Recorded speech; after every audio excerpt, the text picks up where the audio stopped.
ভাই রে, একটু বেশি স্বাধীনতা পেয়ে এখন তো মানুষ বাংলাদেশকে আন্দোলন দেশ বানিয়ে ফেলেছে। কিছু হইলেই এখন মানুষ রাস্তায় নেমে যায়। যার আগে নিজের দেশের নাম বলতে গেলে 10 বার ভাবতো, আজকে তারা বিভিন্ন দাবি দুবা নিয়ে রাস্তায় নামতেছে। প্রতিদিন সকালে ঘুম থেকে উঠেই একটা না একটা আন্দোলন দেখতেই হচ্ছে। এই মুহূর্তে আবার আরেকটা নতুন দল এসেছে, তার নাম আবার কিস্তি লীগ। মানুষকে 1 লাখ টাকা থেকে শুরু করে 1 কোটি টাকা বিনা সুদে ঋণ দেওয়ার প্রলোভন দেখিয়ে শাহবাগে বড় জামায়াত করার সৃষ্টি করছে, যাতে তাদের ভিড়ে দেশ আরো অনেকটা অস্থিতিশীল হয়ে পড়ে। ঋণের কথা শুনে ঢাকা আসা বেশ কিছু ব্যক্তির সঙ্গে কথা বলে জানা যায়, তাদের বেশিরভাগই জানেন না শাহবাগে ঠিক কি হবে। তারা বলেন তাদের 1 লাখ টাকা করে ঋণ দেওয়া হবে, এমন কথা বলা হয়েছে। এজন্যই তারা এসেছেন। কয়েকজন ব্যক্তির ভাষ্য, তাদের কাছ থেকে রেজিস্ট্রেশন ফি বাবদ 1000 টাকা করে নেওয়া হয়েছে। পরে পুলিশ ও ঢাকা বিশ্ববিদ্যালয়ের শিক্ষার্থীরা গ্রামগঞ্জ থেকে আসা লোকজনকে বুঝিয়ে ফেরত পাঠানোর চেষ্টা করেন। ভাই, একবার চিন্তা করে দেখেন, গ্রামের মানুষকে বোকা চৌধুরী বানিয়ে নিজের স্বার্থ হাসিলের জন্য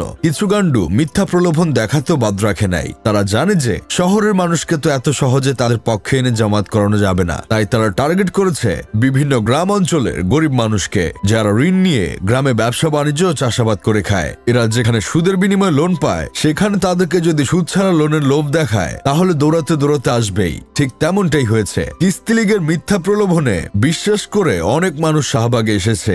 এই যুগে যে কত বোকা মানুষ আছে, আর তাদের বোকা বানানো যে কতটা সহজ, এটাই তার বাস্তব প্রমাণ। দেশকে আর কতভাবে অস্থিতিশীল করার জন্য চেষ্টা করা হবে। গুজব লীগ, রিক্সা চালক লীগ, কিস্তি লীগ, তারপর আর কি কি এখনো বাকি আছে ভাই। এখন তো দেখি ছাত্ররাও এক কলেজ আরেক কলেজের সাথে গ্যাঞ্জাম করতে মেতে উঠেছে। সকালে যদি দেখি এক কলেজ কামড়াকামড়ি করছে, বিকালে দেখি আরো 2 কলেজ এই কাজে মেতে উঠেছে। রাতে তো এক সিরিয়ালে কয়েক প্রতিষ্ঠান মিলে গ্যাঞ্জামে মেতে উঠে। এদিকে কয়েকদিন পর IPL খেলা শুরু হবে, দিনরাত ম্যাচ চলবে। আর তার আগেই আমাদের দেশে ম্যাচ শুরু হয়ে গেছে। আমাদের দেশে যেসব ম্যাচ থাকে সেগুলো হলো ঢাকা পলিটেকনিক বনাম বুটেক্স, নজরুল ইসলাম কলেজ বনাম হোসেন শহীদ সরোয়ার্দী কলেজ, অটোরিকশা চালক বনাম পুলিশ ও ছাত্ররা। এছাড়াও অনেক অনেক ম্যাচ অনুষ্ঠিত হয় আমাদের দেশে। এসব দেখে আমার বন্ধু কেরামত বলতেছে, কয়েকদিন আগে যারা ব্রাহ্মণবাড়িয়া নিয়ে মজা করত, আজকে তারাই পুরো দেশটাকে ব্রাহ্মণবাড়িয়া বানিয়ে ছেড়ে দিছে। এখন আর কোন মুখে ব্রাহ্মণবাড়িয়াকে ট্রোল করবে মানুষ? যে ছাত্ররা এতদিন বৈষম্য বিরোধী আন্দোলন করলো দেশকে বাঁচানোর জন্য, আজকে তারাই এক কলেজে ঢুকে কলেজ ভাঙচুর করছে। এই শিক্ষা তাদের কোন শিক্ষক দিয়েছে ভাই? এসব করতে কি তাদের একটুও লজ্জাবোধ কাজ করে না? এসব দেখে তো আমার নিজেরই লজ্জা লাগছে যে ছাত্ররা এখন অশিক্ষিত মূর্খদের মতো কাজ করছে, আর শিক্ষকরা তাদের সাপোর্ট করছে।